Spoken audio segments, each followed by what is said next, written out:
السلام علیکم ورحمۃ اللہ وبرکاتہ۔ امید کرتی ہوں آپ سب خیر خیریت سے ہوں گے۔ بسم اللہ الرحمن الرحیم۔ سیرت النبی صلی اللہ علیہ وآلہ وسلم۔ عنوان: خیبر کے قلعے۔ اس کے بعد حضور صلی اللہ علیہ وسلم نے حباب بن منظر رضی اللہ عنہ کو پرچم عنایت فرمایا اور لوگوں کو جنگ کے لیے جوش دلایا۔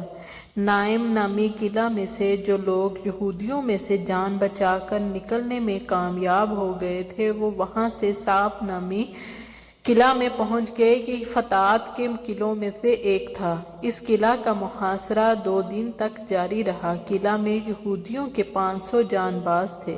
محاصرے کے بعد اس میں سے ایک جنگ جو نکل کر میدان میں آیا اور مقابلے کے لیے للکارا۔ اس جنگ کو جو کا نام یوشع تھا۔ اس کے مقابلے کے لیے حضرت حباب بن منظر رضی اللہ عنہ گئے اور اسے پہلے ہی وار میں قتل کرنے میں کامیاب رہے۔ اس کے بعد دوسرا یہودی نکلا۔ اس نے بھی مقابلے کے لیے للکارا۔ اس کا نام دیال تھا۔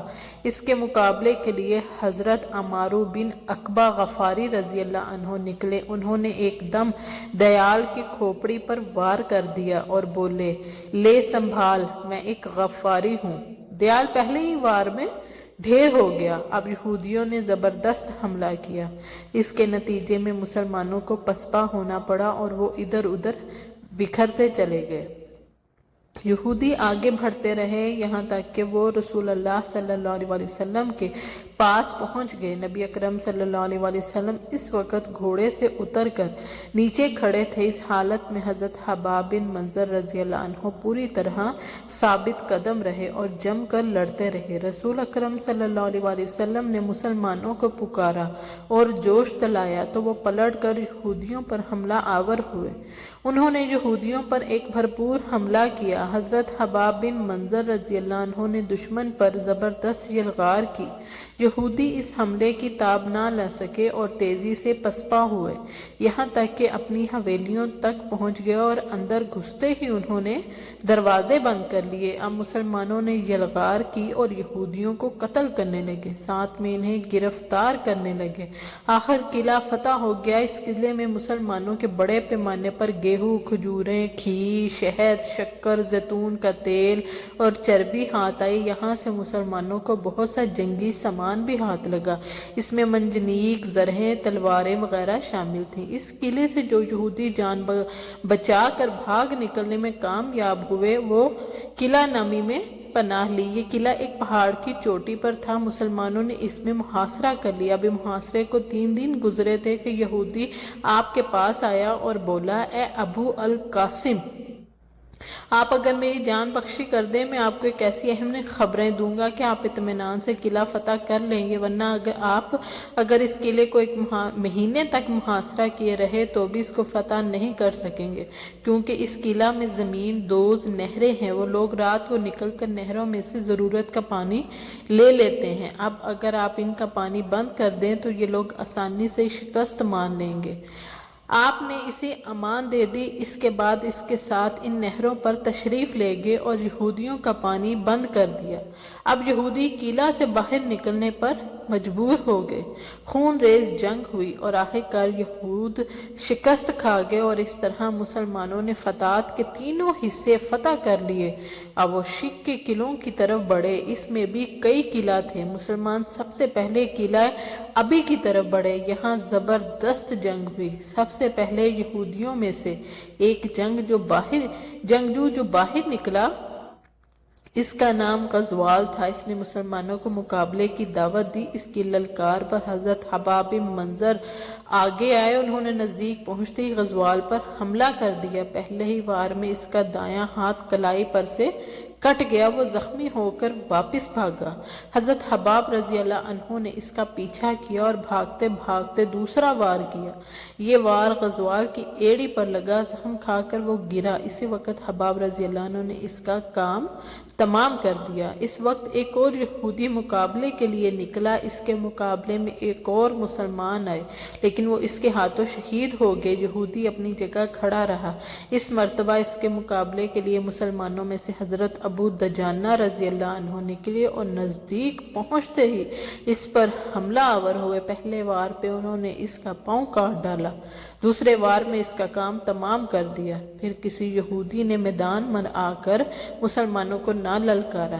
اس پر مسلمانوں نے نعرہ تکبیر بلند کیا اور قلعہ پر حملہ کر دیا۔ مسلمان قلعہ کے اندر گھس گئے۔ ان میں سب سے آگے ابو دجانہ رضی اللہ عنہ تھے۔ اس قلعہ سے بھی مسلمانوں کو بہت مال ہاتھ لگا، مویشی اور کھانے پینے کا سامان بھی ملا۔ قلعہ میں جو لوگ تھے وہ وہاں سے بھاگ کھڑے ہوئے۔ انہوں نے شک کے دوسرے قلعہ میں پناہ لی، اس کا نام قلعہ بری تھا۔ شک کے دو ہی قلعے تھے، ایک ابی اور دوسرا بری۔ قلعہ بری میں یہودیوں نے بہت زبردست حفاظتی انتظام کر رکھے تھے۔ ان لوگوں نے مسلمانوں پر بہت سخت تیر اندازی کی، پتھر بھی برزائے۔ بعض تیر تو اس جگہ آ کر گرے جہاں آپ صلی اللہ علیہ وسلم تشریف فرما تھے۔ اس پر آپ نے ایک مٹھی کنکریوں کی اٹھائی اور اس کو قلعہ کی طرف پھینک دیا۔ اس کے پھینکنے سے قلعہ لرز اٹھا، یہودی بھاگ نکلے۔ یہاں سے بھی مسلمانوں کو مال غنیمت ہاتھ آیا، یہودیوں کے برتن بھی ہاتھ لگے۔ آپ نے ان کے بارے میں ارشاد فرمایا کہ ان کو دھو کر استعمال میں لاؤ۔ اس طرح فتات اور شک کے 5 قلعوں میں سے مسلمانوں کا قبضہ ہو گیا۔ ان جگہوں سے بھاگنے والے یہودیوں نے قتیبہ کے قلعوں میں پناہ لی۔ قتیبہ کے بھی 3 قلعے تھے۔ ان میں سب سے پہلا قلعہ کا نام غوث تھا، دوسرے کا نام وطی اور تیسرے کا نام سلالم تھا۔ ان تمام تر قلعوں میں غوث کا قلعہ سب سے بڑا اور مضبوط تھا۔ مسلمان 20 دن تک اس کے محاصرہ کیے رہے۔ آخر حضرت علی رضی اللہ عنہ کے ہاتھ پر اللہ تعالیٰ نے اس قلعہ کو بھی فتح کروایا۔ اسی قلعہ میں حضرت صفیہ بنت حی بن اخطب گرفتار ہوئی۔ بعد میں اللہ تعالیٰ نے یہ اعزاز عطا فرمایا کہ مسلمان ہوئیں اور حضور اکرم صلی اللہ علیہ وسلم کی ازواج مطہرات میں شامل ہو گئیں۔ کموس کی فتح کے بعد مسلمانوں نے قلعہ وطی اور قلعہ سلالم کا محاصرہ کر لیا۔ دونوں کا محاصرہ 14 دن تک رہا، مگر دونوں میں سے کوئی شخص باہر نہ نکلا۔ 14 دن بعد صلح کی درخواست کی۔ اس شرط پر صلح ہو گئی کہ یہودی اپنی بیوی بچوں کو لے کر وہاں سے نکل جائیں اور بدن کے کپڑوں کے علاوہ کوئی چیز نہیں لے جائیں گے۔ اس طرح یہ دونوں قلعہ بغیر خون ریزی کے فتح ہوئے۔ مسلمانوں کے ہاتھ ایک بڑا خزانہ بھی لگا۔ خیبر ہی میں آپ کی خدمت میں اشری اور دوسی قبیلے کے لوگ حاضر ہوئے۔ اشری لوگوں میں حضرت ابو موسیٰ اشری بھی تھے اور دوسیوں میں حضرت ابو ہریرہ رضی اللہ عنہ تھے۔ ان حضرات کو بھی مال غنیمت دیا گیا۔ خیبر کی فتح کے موقع پر حبشہ سے حضرت جعفر بن ابی طالب رضی اللہ عنہ وہاں پہنچے۔